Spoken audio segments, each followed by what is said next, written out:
Voilà, bonjour et bon début de la semaine à tous nos téléspectateurs des familles du groupe télévision. Partout où vous êtes à ces moments, je vais vous dire, vous êtes en train de nous suivre pour votre tranche d'animation que vous avez déjà l'habitude de suivre sur nos antennes des familles groupe télévision. Nous sommes là, nous sommes le 2 juin, donc le deuxième jour du mois de juin 2025. Nous sommes déjà en pleine saison sèche où Mali du Peneza Penaka Kanenge Bouza qu'on remarqué dans notre vie de Matadi partout sur toute l'étendue de la République démocratique du Congo. Et nous avons pris prenez votre parce que de bonnes choses vient de commencer pour ce matin avec votre tranche d'animation La Case. La technique est assurée par Pami Mbwangi, voilà, il est chapeauté par Merdi Soukama et pourquoi pas à notre DT Igé, le maison Pene, voilà, il va toujours être toujours à côté des personnes. Et je salue aussi Jordi Bambi qui est l'une parmi nous. Il est actuellement malade, en tout cas bon guérison à Jordi Bambi. Et là je vois Eric Mounsaou grâce Isolo et Giscard, pourquoi pas à la grande dame Laetitia Ngalula, voilà, toutes les personnes des familles du groupe télévision. Je vous aime tant vraiment, en tout cas nous sommes une grande famille. Je vois le directeur général qui est autre que Murphy, voilà, lui qui vit actuellement au sein de la ville de Kinshasa, la capitale de la République démocratique du Congo. Je salue une fois de plus tous les peuples du Congo partout où vous êtes dans les 4 coins de la ville portuaire de Matadi, dans les différentes communes où nous possédons ici, la commune de Nzanza, la commune de Vouzi et pourquoi pas la commune de Matadi, dans les différents quartiers tels que quartier Kabanana, quartier Mongo, quartier Régie Voidou, Kalankala, Kamoula, en tout cas partout où vous êtes, nous sommes ensemble. Et vous savez que nous débutons notre tranche d'animation par une chanson religieuse afin que nous rendons gloire à Dieu, lui qui nous a donné le souffle de vie pour ce matin, alors que nous nous sommes dormis tant que des personnes mortes, mais par sa volonté, par sa gloire, il nous a donné le souffle de vie. À ce moment, sur aucun cas, à niveau, il y a hôpital, il y a monde qui basa ko bimisa bakor na niveau ya morgue pour évacuer dans ma différents cimetières ya Congo central. Mais vous et moi nous sommes en vie et en bonne santé. Pourquoi pas dire le fait qu'un grand merci à Dieu Tout-Puissant, lui qui nous a donné le souffle de vie. Je ne sais pas si la régie est prête. Nous pouvons aller suivre la chanson religieuse et après nous allons vous donner les vives de notre tranche d'animation de ce matin, quelques infos aussi, ne manquera pas, pourquoi pas, nos différentes rubriques que nous possédons au sein de notre tranche d'animation. La régie, à vous de jouer.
Nous sommes de retour sur ce plateau-là. Nous venons de rendre gloire à Dieu, mettre les temps et les circonstances.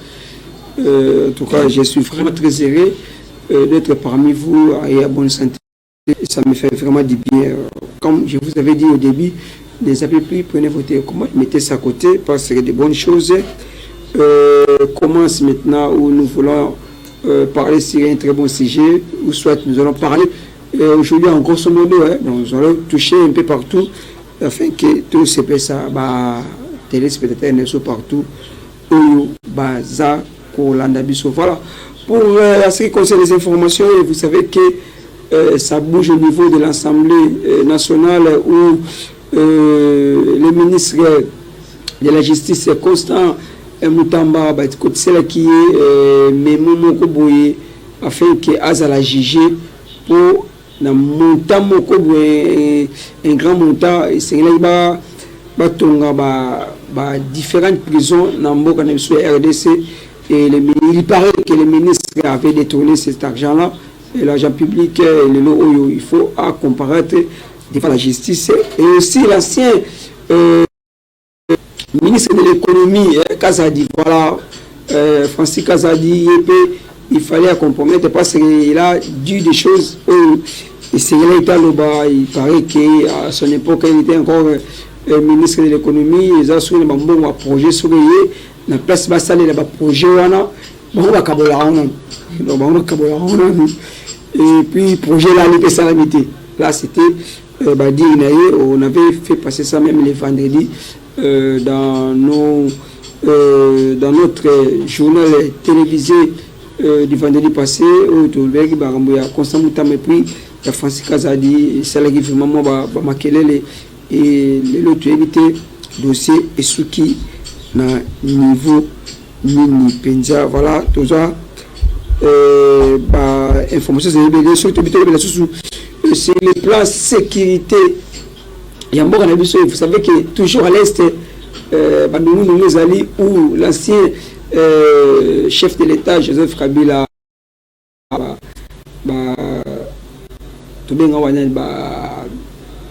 chef spirituel ou chef religieux, pour parler à ce qui concerne les Kimi et déjà se pose maintenant des questions pour savoir que est-ce que le Lenga Malam au Joseph Kabila alors que lui qui a passé au moins 18 ans à la tête de ces beaux pays, la République démocratique du Congo, le pays cher à Patrice Emery Lumumba, le tout premier ministre de la République démocratique du Congo. Dans monde de continue, monsieur Zabibo Tselangai, Nzembo ya Enis Ngolu, voilà, Enis Ngolu, parmi. Malheureusement, la personne qui a écrit ce message n'a même pas mentionné son nom, même le lieu où il a envoyé ce message. Mais du moins, à ce moment il y a Enis Ngolu, voilà, au Lukango, au Telabango, et toujours parler sur quelques moi, Makeleza, nous, Joseph Kabila, Azasco Nagoma, et Nagoma qui est Salanini, à quel Nagoma. Il paraît qu'il y a pour ça 500 Kimia, lui qui a passé dans ces pays 18 ans à la tête. Kimia, puis à côté de Rwanda, c'est pour cela, de façon obligée de la nationalité des grands depuis les bâtons rebelles qui est congolais, il est rwandais, et il y a d'autres qui disent qu'il est tanzanais. Il n'est pas vraiment le fils biologique du fait Mouzé Laurent Désiré Kabila. On est allé selon. Et Tambolaka. Sur les plans sportifs, les joueurs congolais Fiston Kalala Maele a été sacré depuis hier équipe championne de la Champions League du continent africain devant Mamelou Sanders. Le score du match était de débit. Les deux équipes se sont partagées par un score nul d'un but partout au niveau de l'Afrique du Sud et Lobby Fiston Maele à l'attaque médaille. Et puis au niveau de l'Italie, le milieu du terrain de la République démocratique du Congo, Charles Piquet, lui aussi a été sacré équipe championne en deuxième division, c'est-à-dire et 2025-2026, ils vont jouer la série A italienne. Voilà, Robert va Milan, Juventus de Turin, l'Inter de Milan. Et le samedi, c'était chaud au niveau de Munich, où le Paris Saint-Germain a accroché son premier titre de l'histoire de la Champions League, la compétition prestigieuse au niveau de l'Europe. C'était face à l'Inter de Milan, tombeur du Football Club Barcelone au niveau de la demi-finale. Un score fleuve de 5-0. Ça n'a jamais arrivé au niveau de la finale d'une Champions League de l'Europe, où Paris Saint-Germain a été vraiment tout fait, tout flamme, en marquant 5 buts, et il fêtait sur toutes les rues de la France, et surtout dans la grande capitale de Paris Saint-Germain. Donc c'était vraiment une grande fête. Il y avait les anciennes stars de Paris Saint-Germain. On a vu les stars comme Ginola, Pastore. Il y avait beaucoup de stars qui étaient présents dans ces lieux au Parc des Princes pour fêter ensemble avec les différents supporters qui ont fait des déplacements dans les 4 coins de la France. Donc le but de la France, c'est là qu'il faut m'en casse. On est là quelques infos et nous voulons plus parler sur les sécurités. Nous allons continuer de parler des sécurités parce que les gens qui sont dans la ville sont matadia. Et les gens se posent tant de questions. L'autorité n'a biso bazawapi. Où sont nos autorités pour finir à ce qui concerne l'insécurité de la ville portuaire de Matadi? Alors que cette ville, à l'époque, elle était considérée comme une ville oasis de paix. Mais aujourd'hui, ville à Matadi, c'est à Koinda. Partout autant de l'insécurité. Insécurité. Surtout cette insécurité, ils ont dit à quoi? Tout ça na FARDC, tout ça na la police, mais c'est comme s'ils ne font rien. À part on a bon années. La police bazawana pour nous combattre la population n'a pas bien à bango. Mais il y a un autre tozomona. Il y a un autre tozomona na ville Matadi. Et ceux qui sont ciblés ces derniers temps, ils ont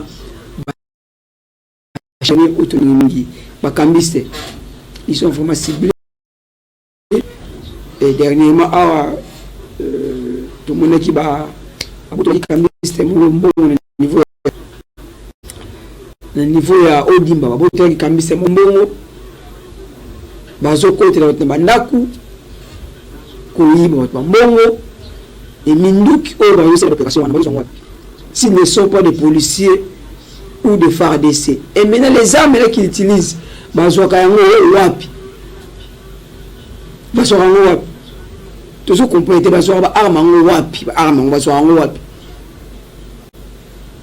ça fait mal, comme on a vu les gens qui ont été tout ça, on a 3 commis.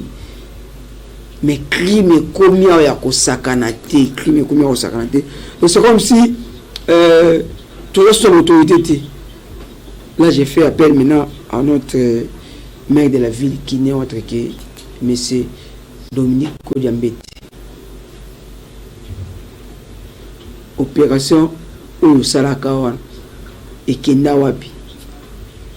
Et Kenda, population de yo, vous allez censés combattre la base souffrir. Ils sont en train de pleurer chaque jour. Et chaque jour, dans la ville de Matadi, tous les ans, la crime. Il y a différents caractères. Tous les ans, la crime. Tous les ans, côté là, tout bon. Babou magi va tout côté. Babou toi qui change bon bon. Celui qui a changé à l'embon, on a dit qu'il oh. Il va qui va au côté là. À cause de la visite, moi, on va comprendre. Et maintenant, on se pose tant de questions. Maintenant, il va bêter la kaba. Bandi wana ba masola ba changer qui changer dans nos bon. MP, je comprends était et non on a vu le somatadia ils ont kola kasi kola ils ont kola kasi kola mutema mabe mutu aleli kelema na ye tanga ne ko tsambo wana muto ba accident ça leti mais tanga zu yango conflit bah ciblé bah il là et ça la bien été. J'ai affiché là, si vous avez besoin d'intervenir, vous allez nous appeler, pourquoi pas envoyer aussi vos SMS, ça nous fera vraiment du bien. Namoni de Komoko Bipé Bissou, ça vraiment important de Bipé Bissou, c'est mieux. Il y a bien Bissou, nous avons ici 207, voilà. De Bipé, bien Bissou, parce que c'est concernant l'insécurité. Et vous allez bien. Et maintenant, pour te développer plus si j'ai où nous préférons intervenir dans la quartier plateau. Parce que on peut vivre en ville à Matadi. Vivre à Bayebi, Maramon, désolé qui est là. Désolé qui est là. Et pour nous, quand on va inviter la mission d'intervention, là, je vais demander à la régie. On a vu qu'aujourd'hui, vraiment, parmi moi donc sim pena masolo tout le gars je ba élément tout bien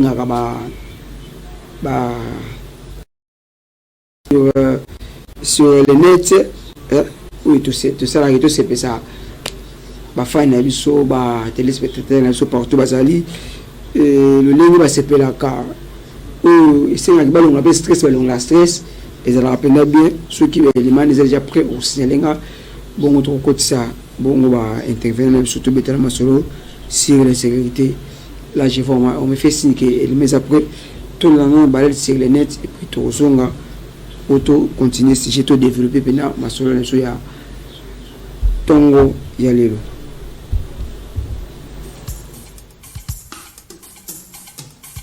Nimuyaka, finga bamona kiaka.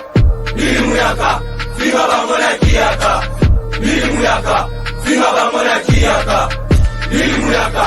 Finga bamona kiaka. Eka munjinjini, yae kuna. Kupengwa ngwa, yae kuna. Kadi sori ngwa, yae kuna. Bakari ngwa, yae kuna. Pabeta basokoro, yae Ikari pengwa ngwa, yae kuna. Kididi njimbo, yae kuna. Yedi. Lenika ponduka marika ponduka mekadi ponda limbo. No. Yakutoka tuena kumarika panja ko simbaliko. No. Ale mekaliko.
Yo, nous sommes là pour protéger, nous sommes là pour en moto. Hey yo.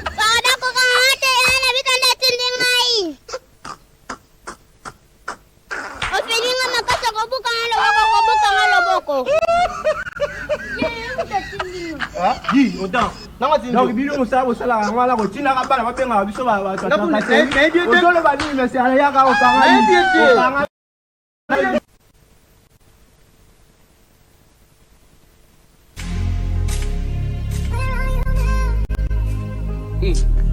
C'est comme 50 francs. 10 ans. 10 ans.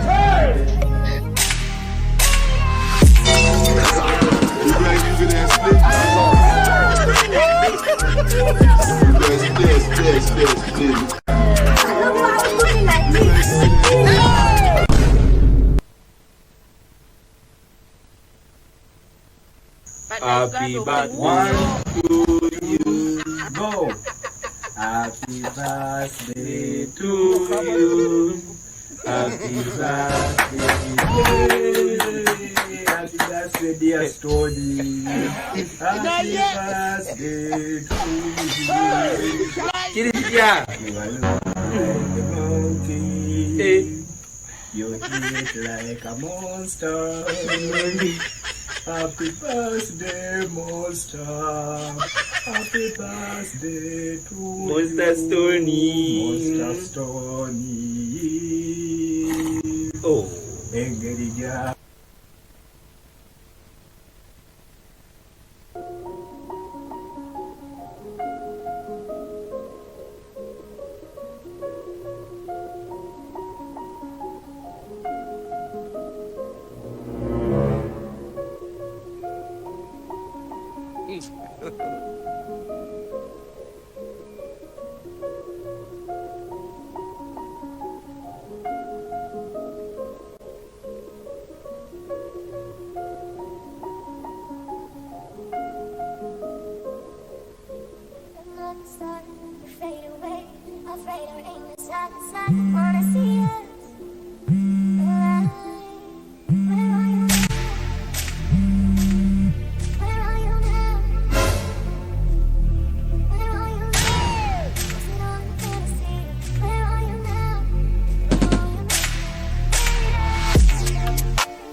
Jerusalema ikayalami ilondoloze Kasongo yeye Mombali nanga Kasongo mbona wewe Songa libala oh yeye Kasongo mbona wewe Mombali nanga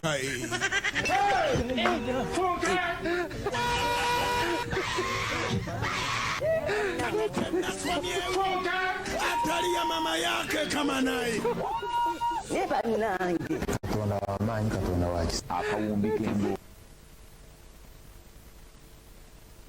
Utamilinga ekobima après makambo à tout à l'heure. Visa moi.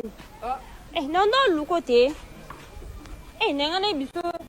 Mbelanga pisa nga lisumbongo te. Apesa ko simbongo. So ya pesa ko simbongo te ko mo pesa mbongo. Bongo tala so ko pesa mbongo ya facile. Kisa. Kasongo yeye. Mombali nanga. Kasongo mbona wewe. Songa libala oh yeye. Kasongo yeye.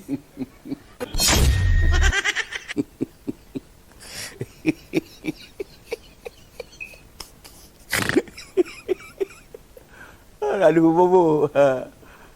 Wajib pak video dah tu.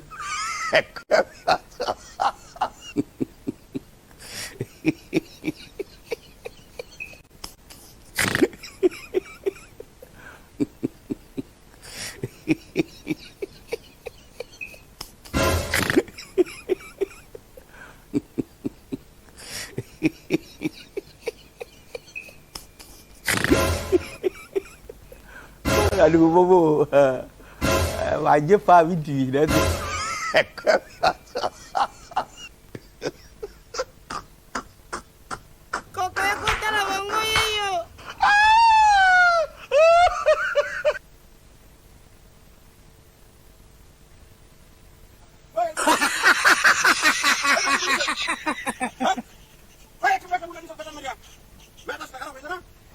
Halo.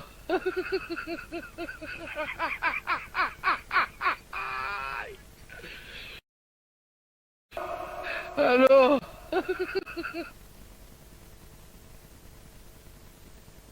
tukanda mchikate na minuto yo naza uyibisa yo sokumbongo ibimite nazokanda nazokanga yo nazumema yo tina libongo na fala yesa zambisi bapinga ta poisson moko pamba bazwi yo ora yibisa yo Mete yo ganya kiboite ya. yo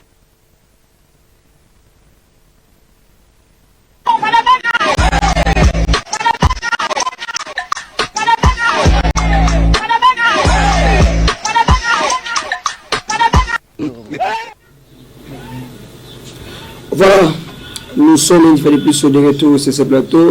Là, vous venez de suivre la rubrique sur les nets où on a fait rire les gens depuis la maison. Et ça dépend bien dans la biso. Tout en long des messages de mon côté.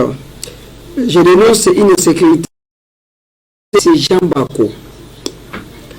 Bakoulou n'a pas moyen avec des armes à feu. Et une évasion qui était faite à Kinzamvouete. Les détenus ont pris par force l'arme des policiers de garde. Je suis Moïse Louaouanou. Voilà. Balobi na quartier Jabako. Voilà, Jabako, ceux qui côté Belvedere. Côté Belvedere. Le Bongolais, voilà, Bakotoana.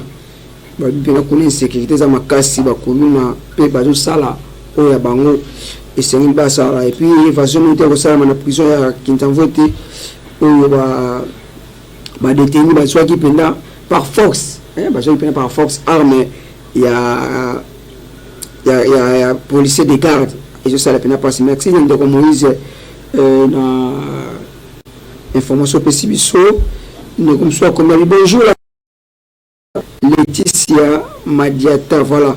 Depuis Epome, Nazolanda, Yo 565. Merci Nabana, monsieur Epome, Laetitia Madiata, et salut bien fort.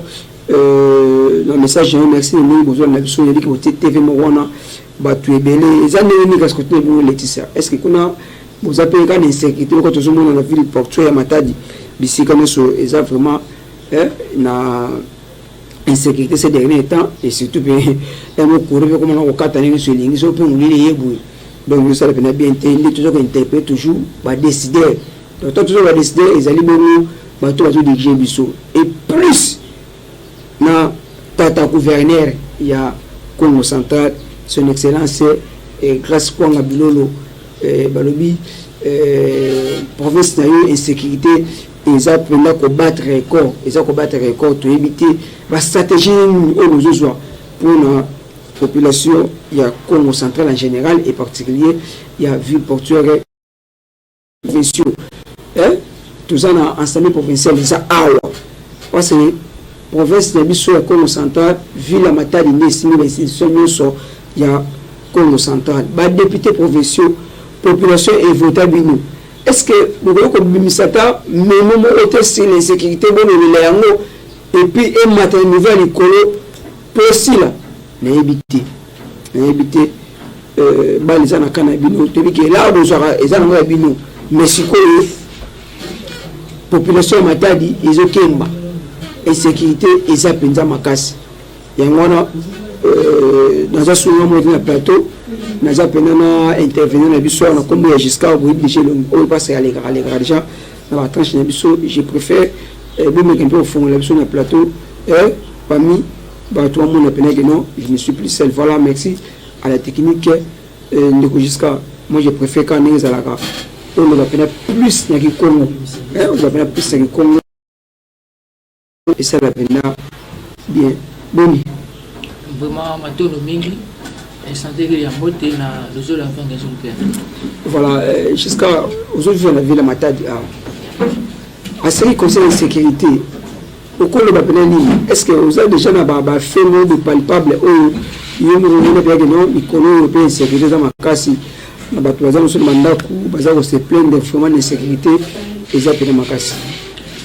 Maintenant, nous avons fait vraiment la insécurité. Nous avons fait la ventile. Nous avons fait les cas. Nous avons motivé. Nous avons motivé. Nous avons fait awa. Mais la ville awa. Mais nous avons commandé de la ville awa. Mais comment na katia ville? Voilà, on fait des fois on est à mon sur bakuna. Tu n'as les cafés.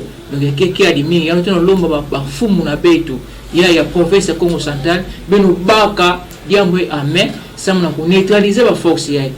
Tu connais l'armée, tu connais la police, tu connais la police, tu connais la FARDC. Beno, là-bas, on a sous cette union sur la police, mais qui nous n'a jamais tu kana sucette na jabako ba tu ba kona yiba na jabako sucette na jabako sucette na jabako mais on comprend bon ba sucette on bon ba ça ni de jusqu'à au moins na sucette on suka des policiers des policiers quoi on sucette voilà. Oh, sous cette phase, quand même, là, à partir de 5 policiers matin, voire même 10, pour que sécuriser le quartier, on a mais on a un souhait de bonne intervention, bah écoute, la police, ça sera mort. Et ces policiers, on a conseil, Angetina, bah, parce qu'on a cousu la mingue, en tout cas, bah, avant, on s'est quitté, vraiment, bien, on s'en met, et là, tu vas t'en, même il donne ton mètre, bah, LDC, na kusambila, ah, bah, que premier mètre, na ba mavanga imbi ba ibenge pe kitoko fe bile mo se pe zambe nge sambila ka e ba pa imakunda zo kusambila ngiki mutindu kasi tu na est-ce que kusambila mabe kusambila to manga ve ke imbi ve mais bile mo se mo ke sambila ka vraiment l'état fiti pas kusambila za tona na kota c'est dit mabele suko moi suko ba tuba ba sala mabeza parce que ba nzambe no ah nous sommes tous les bagana banga nzambe ve oh kedi ka bana banga nzambe ve bibela maboko lokutana mwana ko botika teina ke madilu system ni mbila wimboina aingia tina parce que bibela maboko ngeko na lumba mingi na bible kana combien de pages mais faut dire mon ça kadula mbote vraiment puis mon c'est exemple pays que sambila ka mais ba kadula mutili il fait papa voilà voilà il intervention de enregistrer le dit oui que ça me les a m'abêté mais ceux qui m'appellent qui il faut que je ma précaution mais jusqu'à présent comme si l'état n'a vu sur la zone là or ce que total me connaît sur les cas tout le monde qui gouverneur a doté qui ba mituka mo pour na policier même sur ça la patrouille mais la question les allègues oui tout le monde mituka ba pesi ba mais quand la géographie à Ville Matadi ou soit urbanisation à Ville Matadi ils a passé pour na mituka na ekota na ba veni ndeko jusqu'à mituka na za minene trop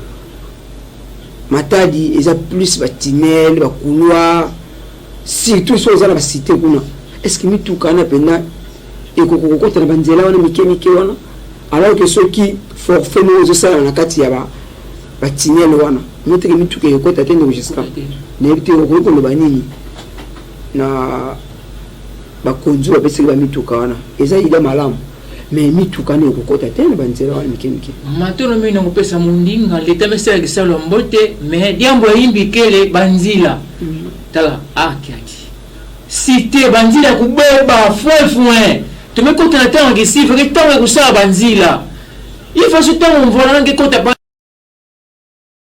nzila ke yimbi ngina i pom sange kona na pompage nzila ke mbombu muka donc to mabili ke kota ve to tuna za ve Ville Matadi mo même kumisa olokola village mos play to iki mutingu mais ke ville portier Matadi ini bongo sabanzila ba kanu ya kota bisika non somme ya kona ko intervenir ba mambo na kubwa na bisika kaka banzila ke yimbi faut mettre dans l'état beto vraiment comment central négligé avec province mon suffit donc Afrique centrale c'est comme centrale donc porte Afrique centrale donc parce que vous savez comme Afrique centrale porte Afrique centrale que comme centrale ngeko na putu mbala ngeba navi ngeba ba monsieur ko na putu comme centrale kakata mais des douaniers bambouchement vous a des données donc Afrique centrale donc comment centrale que vous négligez fait mais si le lieu qui la ma volonté moi ça botte comment centrale faut na construire moi sina mutini moi za kitoko mais ta comme banzila ke yimbi bamu ke yimbi so tout na tout parce que la que si je tu na tout la main mettre la sécurité il y a tout na parce que comment centrale passe na passe quand on kena kudia kena kunyonga mpasi na mpasi toso ba mfumu beno tona utala samuna ku beto bikivu babena kina beno kana bengela kutula kivuvu na beto veki mutini beto petika pesa kivuvu na beno benge kuza ba chogela ke kuza voter bele ku alors na plein de mutini parce que fois c'est pour la paix na dia buna pe basi pe anke voter na mutini mo c'est pas technologie. OK, merci de jusqu'à tout un message mon côté. Bonjour famille. Voilà. c'est Paul, voilà, c'est Paul Kubi qui depuis Mpozo na lingi kaka na tuna ba policier musala na bango eza nini kaka ya kokanga mwasi na mobali na butu mais ya ko sécuriser population bazo kokate ndeko alobi ya na pose comme on Paul Kubiki ba policier tini na bango za nini ya kokanga basi na mibali c'est-à-dire chéri mo ba na batemi na bango ba solo na bango lingo na bango ya kokanga bango mais ya ko sécuriser population oyo c'est bango ba sécuriser na ba bien na bango bazo kokate vous montrez que insécurité au sur les persister kaka batu bana kufunda kala police banafunda kala police parce que bango ne bazana makoki wana aussi ça insécurité aussi sécurité ko na la police vont entrer dans la police play la police bifisi ça va important c'est bien ku battre la population na ba bien na yandi ben qui a l'ouvert la mambo de la police quand tu na bagarre na sur la bao oh bana sur la bao na dia mbo imbi ke bika ba sur la bao et peut-être il y a ça mambo imbi parfois viol peut-être il n'a mais quand ba tellement bana sur la bao mutini imbi ve mais ben pena ben que vraiment censé ku kanga bangwali malike ku kila kunyokola nkangu kaneke malisa tala merci meta ntoto bakaka na mu meta na zulu l'état na beto beno ba solution durable ça plus vite que possible ba kula lena manis lena neutraliser force à l'état v ben que très fort mais ba kula vite manis beno force tu na ba ku savez l'état beno manis ba kula v ba petit a fait différence na kubima en plus vraiment tout le monde l'état na beto na ku kabiki ça man la fois imbi na kukina en tout cas il y a que comme pour la pena faut beno kanga ba izini ke na malafu ya imbi ndenge nini ndeko jusqu'à bakanga nini c'est parce que ils ont côté na frontière na biso RDC et côté c'est-à-dire bon ba soldat eux baza na frontière baza censé contrôler est-ce que va contrôler tout ça na OCCA est-ce que OCCA contrôle la pena bien vraiment pena ba biloko zo côté na mboka na biso c'est-à-dire ça na pas si comme en que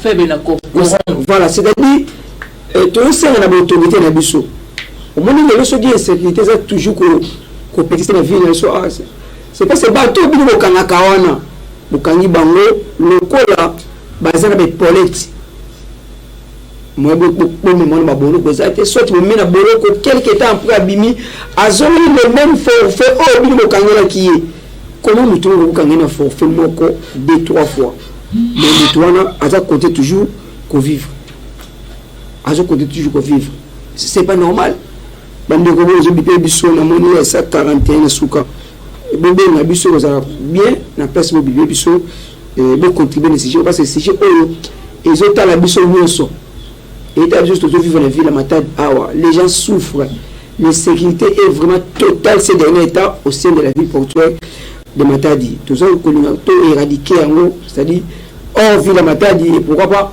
hors comme central mais autre c'est qui dit bosso ville à Matadi et c'est qui oasis de paix est-ce que va dire qu'on peut mais là nous avons donné la province moro de la ville moro de à Matadi ne mo kama banga ne ko za pepe à fleuve mais nous insécurité est totale il y a que ça canate na ville à Matadi bato biso c'est interpeller Zara Wakondi tout ça le commandant de la ville assimile la police. Je crois que maintenant il y a eu kama nyonso zone kana ville na ye concernant insécurité azana la police obligé de considérer baza très forte mais c'est comme si sur le terrain ma casse sur notre zone c'est parce que insécurité continue à battre son plein na ville ya Matadi na ville ya Matadi bajib ba pesa c'est comme si et c'est l'autre et ça mutu moko les familles quand tu regardes le sujet là alors il dit que ni tout cas au gouverneur a pesa qui et comment on transport privé il y a pas policier donc comment on habite là même si l'intervention on te fait merci na régie pour noter sur l'image en donc mi tout ya wana au gouverneur a pensé qui son excellence cross kwanga bilolo a pensé ba mi tout cas pour l'intervention il y a la police mais mi tout cas bah comment on là véhicule privé à bateau est-ce que ça peut être moi mais on tout comme ils ont bien pour l'intervention mais quand na ba couloir ba tignalité autre ça on ville matadi ah on a peut ça exemple na ba quartier au nord mi tout côté et côté na ba couloir ba bon côté mais na ba acteur et temps normal et temps normal mais na ba couloir wana pour le draguer bateau comme la population est-ce que ekokota il faut une stratégie n'est que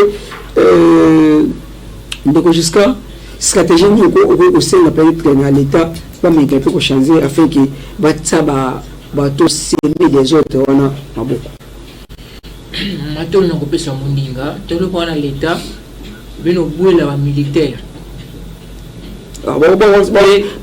militaire on est ligne jusqu'à alors que des commissions qui ba militaire auto zo mona lelo bazo côté de banda ils appellent bana kuluna et bazaki lobi bana kuluna lelo ba continuer armée ba doter bango ba matériel ba armée et lelo ba comme ba semi soit des autres parce que bazo ba te nani ba ko reçoit na armée na biso donc nous tunyeso azo contenir armée nengalingi azaki lobi kuluna azaki ma compte rendre la bato à côté armée pour lobby à revendiquer contre le tout le monde parce qu'il y a un problème vous montrez ils ont passé pour il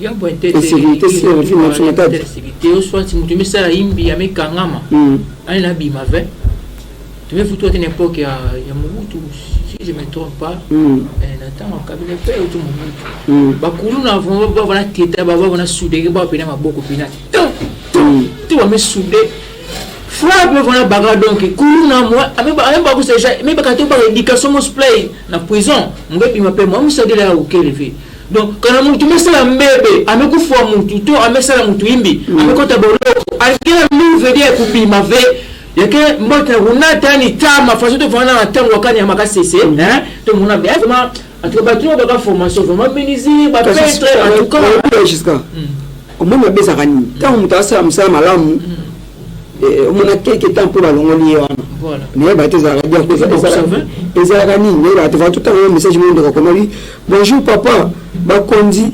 ba koki ko ça la système ya Kinshasa te ko tia ba souciat na kati ya ba veni ça sera aussi une bonne idée donc là ba toza ba couloir on devrait passer quand même à tout na bien proportion et c'est bon tia ba souciat te ba quartier c'est-à-dire même pas besoin ba couloir avec non après 5 ou 6 avenues bah c'est souciat et les appels comme des comme ça de sur le monde et que idée moi c'est un bon te semble l'état en pour la souciat hein bekina moye bile mifondika mbongo ya bwala bino stunga ba society yavo na mingi mingi ba tiele ba biwewe bisika nyonso ba tiele kati bela ba tiele est-ce que ba society zali c'est katura na tiele nyonso otiko Belvedere ba otiko Belvedere on est garanti est-ce que bela na ba kati kuna benda ba society zali ba douza pote ba ni ba society qui pangala tena na l'état mais que vraiment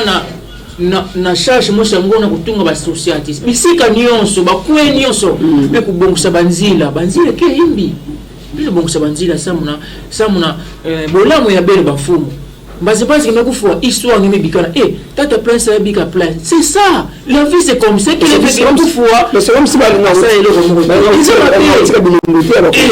kati ke mo ngeno mo ni zero neti papa Fukonzola atika ile moya uti escalier na kama nini c'est-à-dire ils ont valeur ba ko kita oko ki stade oko ki kama nini oko bima bodo ça fait vraiment du bien donc là que bino ba continuer mais ka utika ba bilemo c'est voilà la personne est partie ndeko tobi ke bo na biso et la place bon du paix et que ça bien contribuer na sujet benga biso et que ça la penza malam parce que comme toujours ba o etali biso nyonso etali penza biso nyonso peuple les comme autres vivre à na ville Matadi et to ko banga ko ça la même fête ba mo côté de fête en pleine fête ba côté lio mais vraiment na ba matanga ba to na biti soki ba za vraiment la ime na kati matanga ba to na mawa yeko côté la bango oboto na soki ba biloko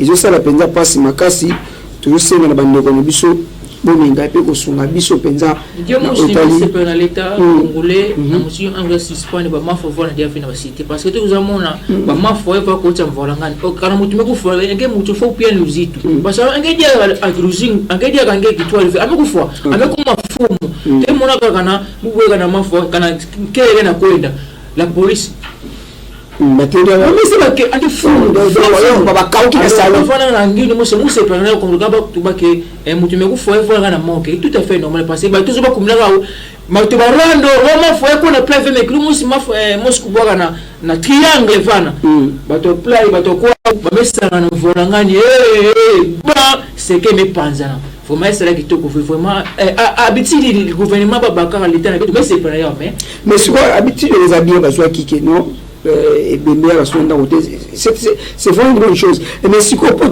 étaler insécurité de qu'on jusqu'à pourquoi parce que aussi cette insécurité dans la ville à Matadi pourquoi question de moutons parce que insécurité et umeli trop et puis mindo qui oyo batuana bazo c'est la forfait wana c'est-à-dire quoi bazo c'est la crime wana parce qu'ils sont devenus des criminels voilà les criminels tant que gens munduki munduki wa bazo kangoa pour trouver que munduki est censé batwaza na ngo ezali bongo services spéciaux la police et puis FARDC mais ce qu'on ba individu baza ba arme bazo kota bazo ngo et c'est pas mutu nati bon maton no pesa mutu na ina en tout cas tu mets ça ba arme minduki et mais si maman la police ba on me simba minduki okay mais quand minduki me kuma na criminel pe ba kuluna donc mfo mwe yindula mukanisa yeko nikaka be ko ni pe na parce que batui ke ima yuko ba civil ba kana minduki ba kila wapi donc c'est que bino kina pesa minduki na donc yana lomba na ba mfumu commandant de la ville identité mote ba policier mote il a vraiment que physiquement pena yana ko répondre que parce que tout le monde même la police angena kuno malavu angena bulamu lenga angena bulankele na iti ya malavu ya unatoka ma commandant de la ville identité tous les militaires tout ma fitala bambote bote physiquement c'est na kutala militaire na kuno malavu ve ana kuno zodoro ve parce que militaire ne sait pas même badiamba yake yuve militaire yani faut divanda c'est na kukenga kangu mais si militaire kuna diamba ana kuno mazodoro malavu yake kiese quand on a le soldat militaire mais kuna par exemple malavu ana kusasakana la civil kana mona fana angemona la police pile kuna bien ça play la police faut dire mon exemple donc bakuna yai la police bien ça tu bien le manisa quand bien le manisa fait population ka ima ba ke buleka ka yake tabeno kana parce que bakuna ba fait ba kala minduki na yake ka beno ke pesa minduki na parce que quoi ba kala minduki donc yauna beno kitisa beno manisa bebi akitsa réputation na beno tatamana ku contre la bakarati ku kanga bango alima nyonso ku supprimer ki kuluna effort dia fait qui terroriste effort dia fait parce que comme on s'entend que province mo si a paix ya na apply ça la paix ça sur paix tende jusqu'à pour le temps ba acte sur les kaba acte ba ya ba bandi ya bana ba kuluna au mettre ça sur bien c'est-à-dire qui ni aux bosso na ko s'entend la ville à Matadi awa ils ont soutenu lobby dans la chaîne numéro ya ville Kinshasa pour ne pas faire la publicité ya chaîne numéro et donc comme ça ba kangi un civil en tenue civile na armée ba tunier aussi armée ngo wapi yono isa ya ville numéro asa policier n'a pas ça kayango. Oh, ah mais un policier soit armé n'a que ne pas ça un civil. Hein? C'est interdit. Mais ce que et nous on va faire ça va doute de gouvernement jusqu'à que c'est-à-dire ah mais on va criminel dans ça là et c'est un policier qui va faire décès. C'est clair non? C'est clair. Parce que les agents civils, agents policiers, agents femmes CT, mais à côté de nous, quand on a arme n'engagé, agents ont wapi, tenir la police sur un agent de celle de crime, agents ont wapi. C'est comme ici, soit des agents va policier, tout va faire décès ou bien les agents balien moko boye, donc on va faire criminel, bah qui n'a qu'on prêter ba armée et pas ba policier tout le monde est sans soin qui dit quoi tout le monde est sans soin tout va kuna mutimbo ina de qui a dit mingi maniongo mingi ya qui a dit il va passer la police bien mon sa responsabilité la bien ngolo atola ya nkango la police bien na responsabilité mo si ngolo tani na nkango no ba bien na nyonso bien na kubika nkango qui population qui pas donc il passe ba y côté ba y ba mais bien qui na kusute qui na bomba ba bien qui élevé bagana kuna continue batela pipa bino kuna fona suicide bino fona ba ponge beno qui a dit il y a toujours la sécurité que na pipa police là mais surtout tu vois que population ani la muka la population peut comment se peut faire fona pe population betopé tu vois kilomètre quartier vie ma tu lenga peut to fona kula muka mais qu'est-ce que normalement ndeko jusqu'à normalement et là quoi ba population non ça là en vrai dit ba ko sala monte c'est la police est là pour nous combattre là-bas. Sur la population, comment les autres ont 500 francs, 1000 francs dans le quartier, un café, c'est pas c'est comme si après la police a soutenu. Donc, pour nous là, population et pour la territoire, c'est ce qu'on a fait dans le quartier pour demander les arrêtés. Donc, jusqu'à on a piqué. Bakondi bayoka kabiso bazoka pe kolela ya population na bango mais souci ezali kaka ke baloba liloba moko babeta pena likofi likolo ya mesa pour population ya matadi evivre na kimia ozo comprendre jusqu'à vivre na kimia souci no yango wana voilà toujours que le malé na suka trash na sommet kaka ni za raga c'est na pe chanson du jour quoi tout ça la chanson du jour surtout donc c'est le nos ali bon ya Fabricas un titre non Greco on est qui technique bientôt va la chanson du jour on a et tout c'est ça va parler chaque jour tout ça la chanson du jour on le sous les ali bien choix ya Fabricas Greco sur le besoin pour ça au sein la chanson du jour on a il nous affiche non on a donné la c'est petit la chanson du jour et au ça la penza madame dit jusqu'à et si qu'on fait toujours parce que l'insécurité est-ce que ils ont continué quand tout le monde qui me coach quand on fait moi qui me coach à Fioti il y a que d'abord une félicitation à l'État ben continuer pour ça là pour tout la lokengo parce que ben ngolo benke pena préfère pour tout la lokengo donc ouais pour kenga kango tout le monde a moi fait fioti il y a un diminué mais ba côté en kaka ile utatamana yaona l'État benke vraiment na yintu ya train ya kumanisa ba mvolangani yai kana benove nkango kena kudila kena kunyonga kena kusala passe mingi ba régler ntima comment wa pulusu ba kena kusala kima mosi fait beno baka solution plus vite que possible c'est on manisa ba mambo yai sa munkango ba zinga na ndemba. Voilà, merci. Là, c'est toujours l'intervention de ici jusqu'à où nous parlons sur les sécurités qui se battent son plein au sein de la ville portuaire de Matadi, une ville considérée à l'époque comme étant une ville oasis de paix. Dès aujourd'hui, c'est vraiment déplorable de voir des actes qui se passent au sein de cette ville, en tout cas des actes vraiment inhumains, des actes malheureux qui mettent vraiment l'inquiétude au chef-lieu de la population qui vit dans cette contrée, la ville portuaire de Matadi. Sans plus tarder, si l'élément est vraiment prêt, nous allons rentrer à la régie afin que nous puissions suivre ensemble avec vous la chanson du jour que la régie va nous balancer des moments à l'autre si nous sommes même langage. avec M. Pami, lui qui assume aujourd'hui toutes ses responsabilités au niveau de la régie, de nous balancer la chanson du jour.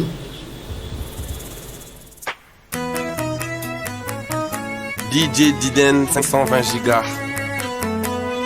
Nicole Icotte. Sinama elekata ya moto yo akokaka te moto afime benini kasi milingi sina ye Global Control. Sona edini liwato bomo Nightclub aphrodisiaque chez Dodo Witch. Pacho soda nanga tampi pour les jaloux. Yodan by Wesh Play.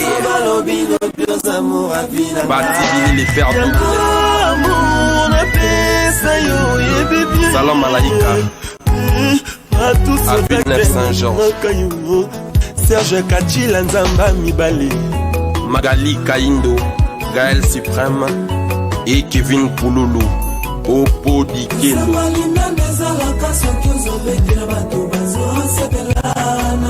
Edouard Gelomia.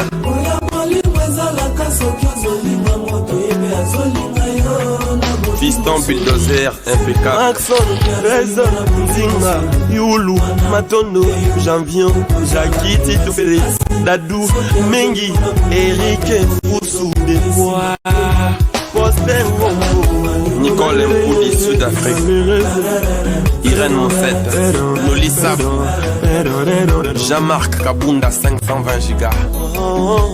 Batou Soda, Mobanya Motema. Papa c'est mon manga, motema nete moi. Yama benyo so moni sanga la boya kutu kono belami. Idol Salomon Wani. Na miswa bato, ima ole wo. Yves Bajika.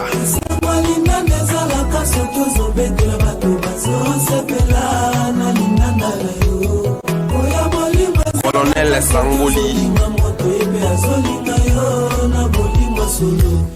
Junior, Bokul, Panavogue, Précis, Lako, Doudou Yayoka, Lor, Kapinga, Patou du Nord, Franchou Idolo, Patrick Bacha, Nama, Gino, Ilunga Fantasme. Reko d'amour yo salisi nga chimie dadi palai ngai kona tanga Cédric kokoma lokolaki Maître Alfred Pisa. topesa pato yo ekatandelinga na miso ya bokilo olongoli de tres yo bakisi bastres ya nichumbela pireto dimba baneke bakomoyembelanga Vibrator, le chef du groupe. Christian de Cornet, dormez-vous. Miguel Coca-Cola n'a sifflé. Kerida. Mamma mia, Gina, BMF. Nyamoto, camarade de la. Pena Patou Soda, Nazoka Manawa Posae. Maître Maurice Loma, Bote si premenanga, Penela yo, Nazoka Manawa Posae. Yokanga nta mama moto kolinga yote bolingwango compliqué jare. Maître Lourdes de Paris.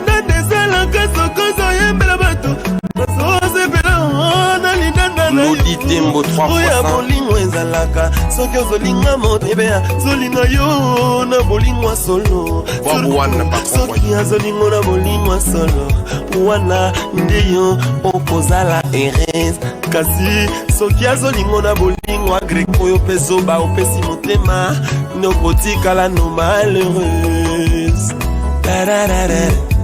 Bla que chita la belle du Brunner Paul Patou Soda oyo apesanga ta bolingo a crédit Sandra Luta nako foot avec intérêt sans problème alinganga ta lendi po moyanga ta mardi ekozala kaka esengo na ngai po mobala kitoko boye na mona te dommage ke moto kolinga yo te nzambe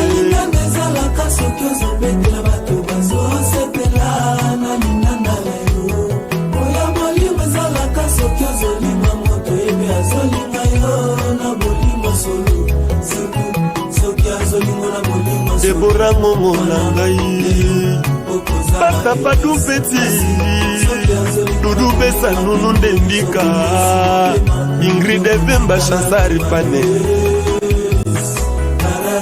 Honorable Néron Mbungu Vanessa Latuka Hardy Kalanji, exemple à suivre, Junior Galliano, Uzi Balondo, Dalia Clairvaux, Christelle Blanchot, Zaina Mwana Mvwama, Merikanga Kanga Ye Carline Mvwama, Jorfelin Mbaki, Maître Lola de Bruxelles, Etiki Mokoso, Sandra Pitao, Héritier Sinamo FBI, DJ Papi Fondé, Gladys Tambembo Atata, Yannick Onyenze, Nicolas Onyenze, Angélique Intima, Christian Kinoa Feza RDC, Nadège Cayenne et Laurette Compressor.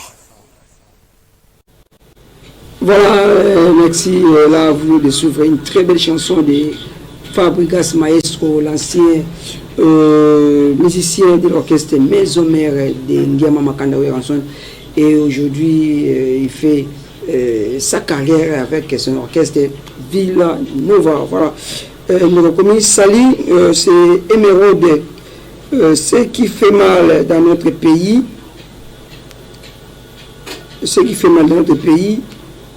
Bazo recruté, Bakulu na divagation. Il ne faut jamais recruter des coulons en armée pour Zoba et Zalaté. Ndeko. Jusqu'à Ndeko le bi. Ma besa rapaz va recruter Bakuna. Il s'est pas monté toujours ba. C'est-à-dire bazo ba tenani ba ko recruter bazo recruter. Comment on a 19 ans et 18 ans, si 30 ans, recrutement à l'armée, recrutement à la police. Bazo la té aux années, au Tanga. Or que normalement dans la police, il faut se battre à Tanga. Dans la police, normalement. Mais plus au monde va déléguer. Peut-être que toujours il y a des autres. Parce que si vous tenez metanga angeza baya misali bitoke ngoti. Ya ike na matière ve na intu wana sala mafu ya kisa pasi. Parce que pas na beto mesongi na beto ngina raisonnable parce que faut pe recruter mutu na kina matière angi déjà maele. Que ange vraiment na tono vie vraiment que parti ça ani bakusa mambo na sala. Policier alangwe azobina na balabala et ba dozo image na uta plein na logique policier kina ana fona tenir mais on a policier kina en tout cas teni ya ke teni mo c'est honneur ya comme mon ba soldat ba na kina esa mu kiadi policier to soldat angena plus veve ko kina na teni parce que teni ke teni anzi tous voit ta mutini ke teni civil te que c'est plein mais kina na ngina kina teni yine ngemo se ko mais tiens mon colloque avec interdit il faut mettre interdit le policier non est-ce que on peut faire face na ba criminel allez pour on telle faiblesse non kina na kina na manima rien policier na kina na teni vena logique les choses graves on a les mêmes policiers wana azomela dia mbisika mon ba criminel. On va partager bien médicaments camarades masanga makasi et pas dit que ba on va faire côté de banda mais il faut que ça moi association moi famille moi boulon et ça on se connaît ça et c'est qui est aussi la ndengeni moni soda fo azara face soda qui c'est ka kona ngola ngemona ba soda ngoe bangana ku donc ngeme kota na mutini mo se fraud soda ki fona ka yakuya nganzi kutuba venganzi na façon il veut mais il faut voir là-dedans andi fona ka non soda ki fona dedans oh na kubia ko corrompe ba pa parce soda tata wasaka ezala ko na parler soki papa botiban soki papa za kana tali mona boy mona ibe za papa tali nga boy dia sécurité c'est ça police ça rende on ça qui est aussi qui ça va tout la police on bon za la soki ne tivevi que bazana service ya osala patrouille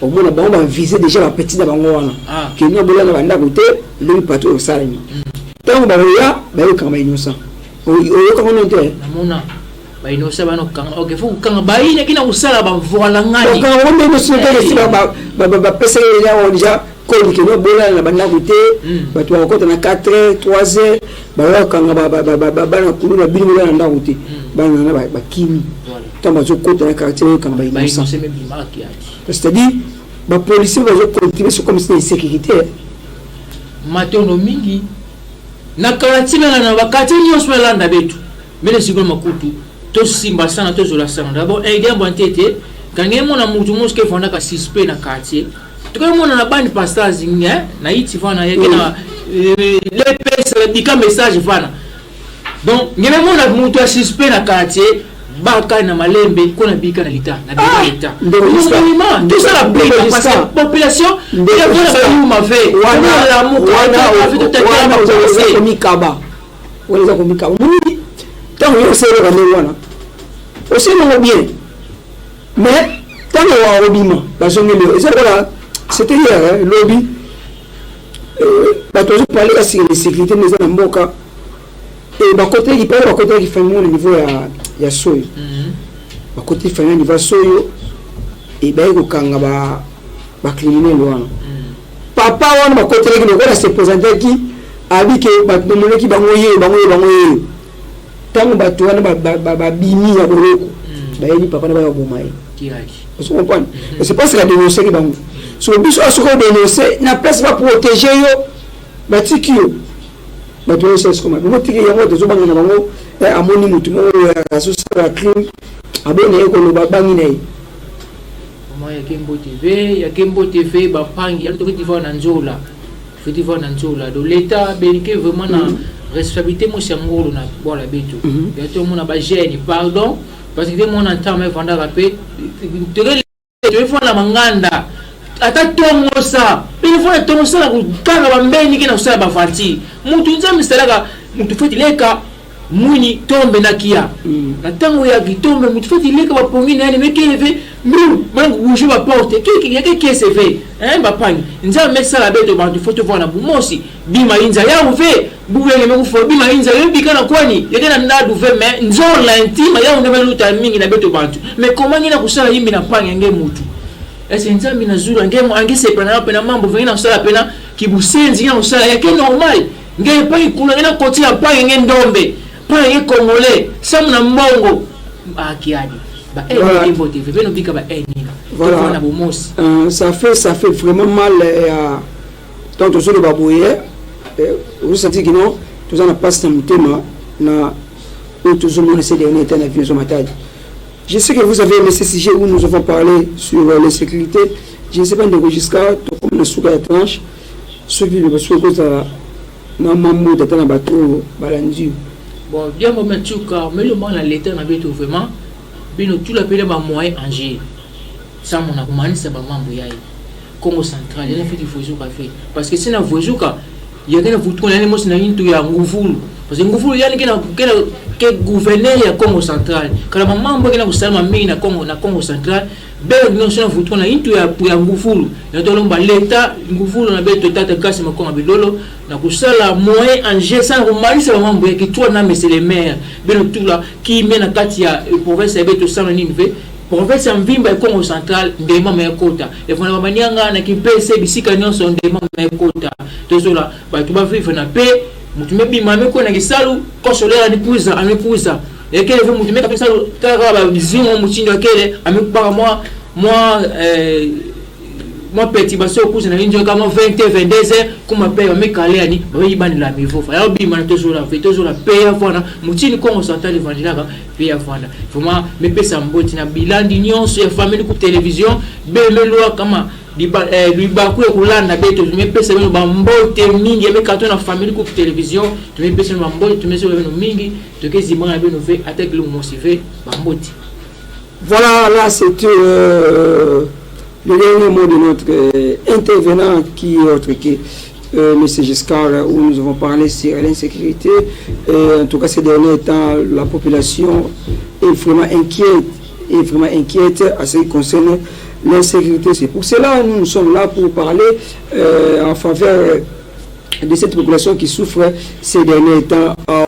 Nos autorités, partout où vous êtes, vous qui dirigez la province du Congo central et vous aussi qui dirigez la ville porteur de Matadi, là je m'adresse directement à M. Koyambete Dominique qui est le maire de cette contrée. En tout cas, fait vraiment l'effort, multiplier encore des stratégies afin que la population de Matadi puisse être quiétude là où il est en train de vivre. En tout cas, si vous avez aimé ce numéro, dis merci à la technique qui était assurée par Pamine Ngwangi, chapeauté par maire d'Issoukama et pourquoi pas à mon frère Roger que j'aime beaucoup, lui, qui fait vraiment un très beau travail concernant l'effet de société. Donc, l'effet de société que vous voyez dans les différents numéros des journaux, c'est M. Roger qui fait pour nous là. Je salue aussi grâce Isolo et je salue toute l'équipe de Famille Groupe Télévision et à vous tous qui a suivi cette tranche d'animation génération, pas génération, mais la case, j'allais vous dire, la case au sein de notre chaîne Famille Groupe Télévision. Restez branchés sur nos antennes de cette chaîne thématique car après moi il y aura toujours de bonnes choses. Les programmes des Familles Groupe Télévision ont été toujours bombés et si Dieu ne revient pas, on se verra peut-être les jeudis ou dans les différents jours qui va venir. Et je salue aussi la présence d'une dame jolie, une dame intelligente, une dame sage. Moi aussi en Biji, là je vois Laetitia Ngalola que vous allez les connaître dans les jours à venir au sein de notre Famille Groupe Télévision 4 mois. Je vous dis au revoir et bon début de la semaine et bonne journée à vous tous. Ciao.